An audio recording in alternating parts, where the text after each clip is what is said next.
Quelles nouvelles sanctions contre la Russie? Dans sa première réaction face aux attaques russes contre l'Ukraine, Joe Biden a évoqué de nouvelles sanctions économiques sévères qu'il annoncerait dans la journée. À défaut de riposter militairement, l'arme économique est pratiquement la seule aux mains des Occidentaux.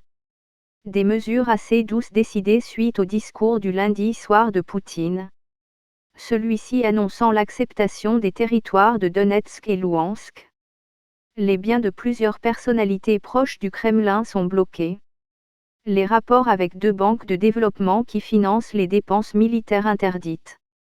En outre, les Européens ont choisi d'empêcher la Russie de financer sa dette sur les marchés de l'Occident.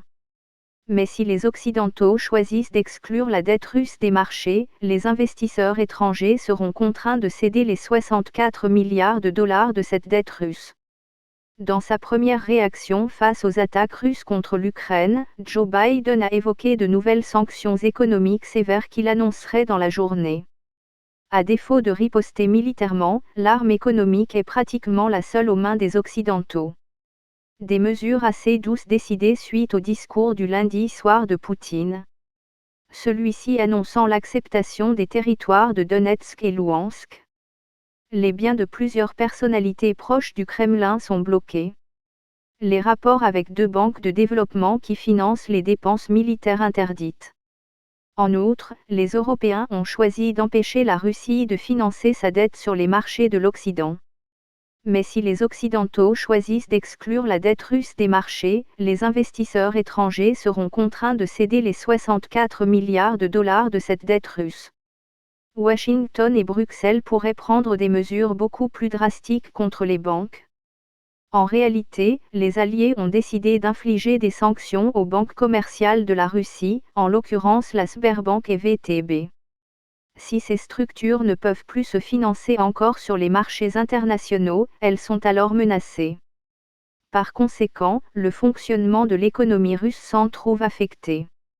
Les Occidentaux envisagent aussi le retrait de la Russie du système SWIFT, le réseau de messagerie interbancaire mondial. Kurt Volker, l'ancien représentant des États-Unis en Ukraine, avait qualifié d'option nucléaire le recours à cette sanction. On a créé SWIFT, un réseau automatisé pour sécuriser et accélérer les transactions financières mondiales entre 200 pays. Si l'on décide du retrait, des banques russes seraient réduites à réaliser le travail qu'effectue SWIFT. En 2014, on avait pensé qu'un retrait de la Russie de SWIFT allait lui coûter 5% de croissance. Cependant, cela n'arrivera pas sur la seule décision européenne ou américaine. Il faut que 13 administrateurs au moins de la société SWIFT basée en Belgique acceptent ce retrait. Les marchés ont déjà partout fortement réagi à l'attaque russe, avec le pétrole en forte hausse. Le pétrole coté à Londres, le Brent, a atteint 100 $ le baril.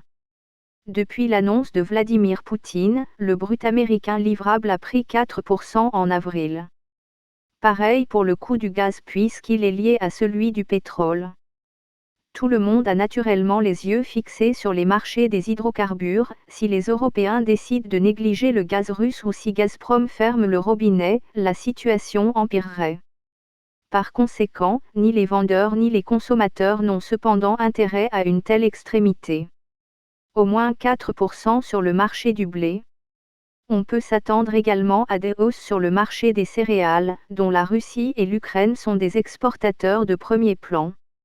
Merci de nous avoir suivis, on se retrouve pour un prochain numéro.